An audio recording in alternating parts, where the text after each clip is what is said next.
मग बाबासाहेबांचं नाव आहे जो संविधानाला कारणीभूत आहे त्याला तुम्ही संपवायला निघालाय. पालकमंत्र्यांची फार मोठी चूक आहे मॅडम, माफी मागणार नाही, पण पालकमंत्र्यांची सुपत्रात घ्यावी.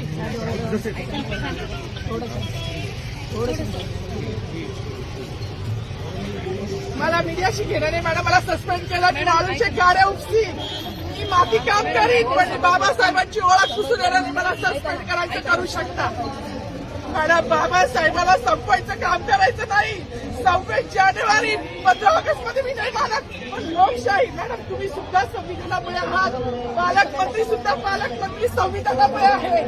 कोणत्याही जाती भेटण्याची सगळी समानता त्याची नाहीये. बाबासाहेबांचं नाव आता तरी भाषणात येईल, मग तरी भाषणात येईल.